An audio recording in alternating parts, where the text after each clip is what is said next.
بسم اللہ والحمد للہ والصلاة والسلام علی رسول اللہ اما بعد۔ ماہ محرم کے کیا خصائص و فضائل ہیں، یعنی کیا اس کی خصوصیات ہیں اور کیا اس کی فضیلتیں ہیں، اس حوالے سے محرم کا یہ مہینہ حرمت کے ان 4 مہینوں میں سے ہے کہ جن کے بارے میں اللہ کا فرمان ہے ان عدۃ الشہور عند اللہ 12 شہرا فی کتاب اللہ وما خلق السماوات والارض منها 4 حرم، کہ اللہ نے جب سے آسمان و زمین کو پیدا کیا ہے مہینوں کی تعداد 12 رکھی ہے کہ جن میں سے 4 مہینے حرمت والے ہیں اور ان میں سے ایک مہینہ محرم کا ہے۔ اور اسی طرح اس مہینے کی خصوصیت یہ بھی ہے کہ اس مہینے سے اسلامی سال کا آغاز ہوتا ہے، اور اسی طرح اس مہینے کی خصوصیات میں سے یہ بھی ہے کہ نبی کریم صلی اللہ علیہ وسلم نے اس کو شہر اللہ کا نام دیا ہے۔ آپ سے جب پوچھا گیا رمضان کے بعد کون سے روزے افضل ہیں، تو آپ فرمایا کہ افضل الصیام بعد رمضان صیام شہر اللہ المحرم، کہ رمضان کے بعد سب سے افضل 3 روزے جو ہیں وہ اللہ کے مہینے محرم کے مہینے کے ہیں۔ تو آپ صلی اللہ علیہ وسلم نے جب اس کو اللہ کا مہینہ قرار دیا ہے، اور مہینے اور دن سبھی اللہ ہی کے ہیں، لیکن کسی چیز کو جب اللہ کی طرف خاص طور پر منسوب کیا جاتا ہے تو کوئی شک نہیں کہ اس کی فضیلت اور عظمت بڑھ جاتی ہے۔ تو انہی خصوصیات کی بنیاد پر ہی اس کو محرم کا نام دیا گیا، کہ وہ مہینہ کہ جس کے حرمت کی تاکید ہے اور اس کی فضیلت ہے۔ علامہ ابن رجب رحمۃ اللہ علیہ فرماتے ہیں کہ علماء کے اختلاف ہے کہ حرمت کے 4 مہینوں میں سے افضل مہینہ کون سا ہے، تو چنانچہ حسن بصری رحمۃ اللہ علیہ اور بعض دوسرے علماء کا کہنا ہے کہ حرمت کے 4 مہینوں میں سے افضل ترین مہینہ محرم کا مہینہ ہے۔ تو اس سے پتہ چلا کہ محرم کا یہ مہینہ بڑی اس کی فضیلت ہے، بڑی اس کی عظمت ہے، اور ہمیں اس کی فضیلتوں کو سامنے رکھنا چاہیے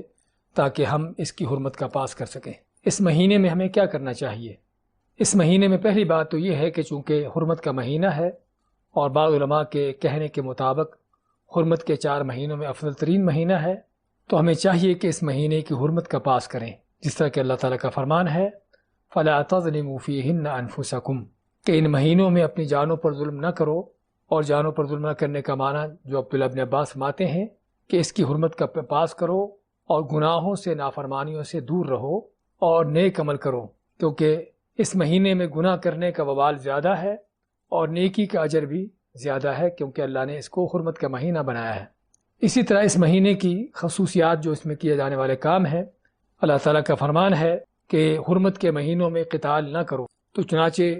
کافروں سے بھی جنگ و جدال کرنا، قتل و قتال کرنا اور اس کا آغاز کرنا اکثر علماء کے نزدیک یہ چیز ناجائز ہے۔ ہاں، اگر کافر قتال کرتے ہیں، جنگ کرتے ہیں، تو ان کا جواب دیا جائے گا، یا ان سے جو جنگ پہلے سے جاری ہے اس کو جاری رکھا جائے گا، لیکن اس مہینے میں جنگ کا آغاز کرنا یہ بھی وہ چیز ہے جس سے اللہ نے منع کیا ہے۔ اور حتیٰ کہ اسلام سے پہلے جاہلیت میں بھی لوگ ان مہینوں کی حرمت کا پاس کرتے ہوئے قتل و قتال کرنا چھوڑ دیتے تھے، حتیٰ کہ اپنے باپ کے قاتل کو بھی اگر کوئی دیکھتا تو اس پر بھی ہاتھ نہ اٹھاتا، کس لیے؟ ان مہینوں کی حرمت کا پاس کرتے ہوئے۔